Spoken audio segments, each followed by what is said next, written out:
that you understand why we meditated on the 5 remembrances. For me, when I meditate on those, I become acutely aware of my fear. Where's my fear in relation to those 5 remembrances? And sometimes it is that awareness that everything I love and everything that I have I'll be separated from. And I don't know if the camera can see Molly or not, but Molly has become much more affectionate. She stays very close to me and wants to be petted, and I can feel that change and what that might mean as we sort of proceed towards the ends of our lives. And I find that I have fears. Like, I don't want that. I don't want that to happen. Yet, when I bring my mind to it, the awareness of it, my love for the preciousness in the moment is so vivid. So I want to encourage you. This is a very important step in the very threads or the fabric by which these 8 teachings are woven. Fear. And being able to align yourself with the truths and seeing your fears, and then really being aware of what aligning, being courageous and curious enough, what that aligning really brings. And there are huge benefits, not even small. It's not like you have to wait. It's like, if you can open your heart to it, you'll see. So we're extending in this class a little bit more on the interconnectedness. And we're going to use the analogy of the container. So the container in this analogy is the world. And all its inhabitants, all the plants and animals and humans, are its contents. And as you think of that, we understand how the contents affect the container. Like, if the contents are hot, the container may be more palatable or less rigid. And if they're cold or corrosive or toxic, also the container that holds us and sustains us affects us. So there's this interconnected, interdependent relationship with, if you think about the world, and then the container being the container, and then the contents, and how it works both ways. The container affects the contents, and the contents affect the container. They are one. We've talked about this many, many times, how hatred and love are the same, how kindness and unkindness are the same. They're interrelated. Breathing. As we breathe in, it is one of the life-sustaining parts of our life. We don't even think about it. We breathe in and we have oxygen to take in and keep our body alive. And as we breathe out, we breathe out the very thing that plants need to keep them alive, carbon dioxide. And as the plants breathe, so to speak, they breathe out the very thing that keeps us alive, oxygen. And as we breathe in that oxygen and we breathe out carbon dioxide, you can see how we are affecting each other. Bringing your awareness to that is key.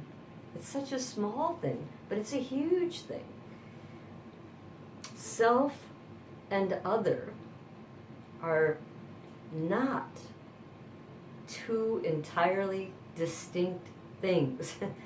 We are, in a way, we have predispositions that are unique, but we are not distinct. We are not separate of each other.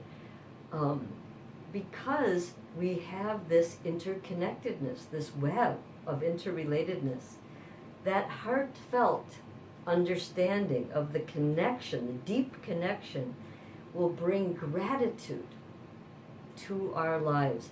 Gratitude for the contribution.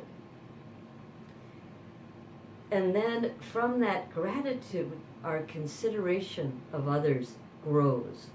The well-being of others is important to us. This is such an interdependent, even statement. So as we feel that interconnection, our gratitude grows, our consideration for others naturally flows. understanding all relationships go both ways. It's so interesting when something happens that we don't like. It's like a very one-way thing, but it's not. It goes both ways. And this is something that we can begin to understand. It's not one direction. We have an impact on the planet. Sometimes I believe right now we're very aware we've damaged or stripped or we've made toxic the planet. And this understanding that we can see and recognize needs to change our actions. Actions will come from a change, will change our behaviors. Will naturally change our behaviors when that understanding goes from the intellect to our heart. We need to change our behaviors in order to heal the planet, the container. So I spent time with this understanding, a lot of time with this understanding, and one of the examples that really sort of caught me, I was surprised, who knows what's going to catch you, is an example of parents and children. So all of us here have had parents, and all of us here have been the children. Maybe we have been the parent, and maybe we have children, but whatever, there's a relationship. So parents produce children. So you think, yeah, duh. But parents are actually born in the first moment of the first child. Before that, there are no parents. It's so interesting. So children and parents are born from the same seed. They're not separate. Understanding, there's some blossoming that happens inside. There's another really important understanding, and I think we can actually catch ourselves. We think that nature, and I'm sitting in the midst of a forest and prairie, we think that nature is scenery that we can go out and enjoy.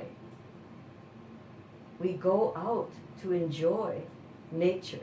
In the city dwellers, for example, have made, a lot of times that if you're a city dweller, you've made a separation.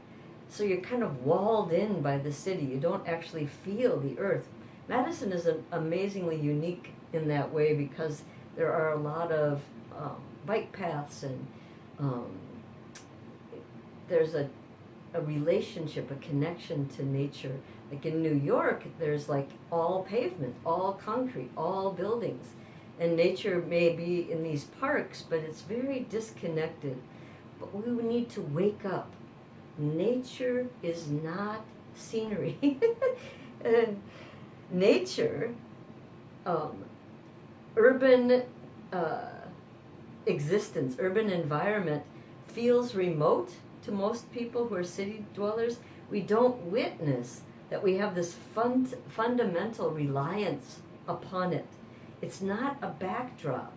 It is an interdependent relationship with us. We need to actually get out and touch the earth. We need to get out and stick our hands in the snow maybe. We are obstructed from seeing how the natural environment is in this interconnectedness with us.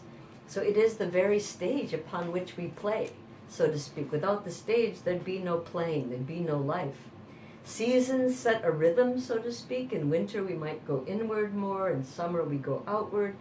There's a direct connection in the sensory contact we have with nature. If you have a sensory contact with nature, smell the soil, listen to the bird songs, hear the running water as it cascades over rocks. When we do this, our senses open up. And as our senses open up, our heart is more open. Direct sensory experience evokes affection. It evokes closeness. So when you share an experience outdoors with another, there's this closeness that happens, and we all are aware of it. So as we are sharing our sensory awareness, our intellectual awareness, our feeling awareness, what this brings is openness and connectedness. Getting involved in caring for the environment, seeing our role in the environment directly, and indirectly. So it's harder to see the indirect. The choice of our profession, whether or not we're married or who we're married to, they create, for instance, conditions.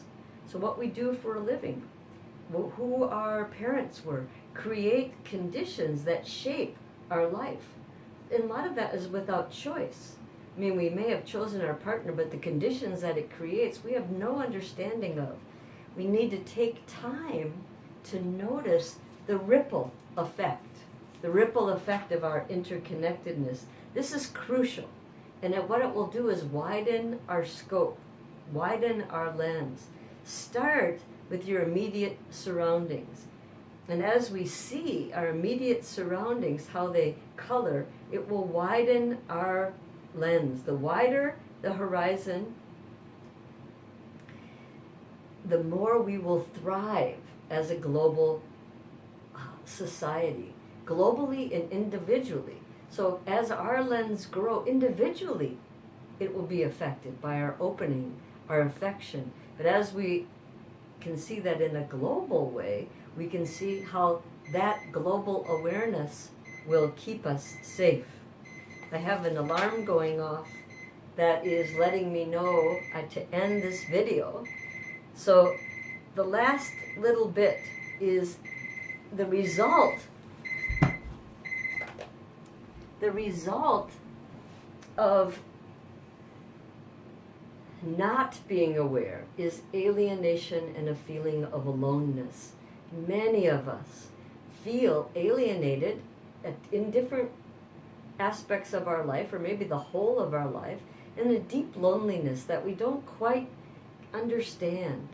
And that is something that we share. We also share not being heard, so to speak, because we don't even listen to ourselves. But as you recognize your interdependence, your interconnectedness with others, it will take down the walls of separation.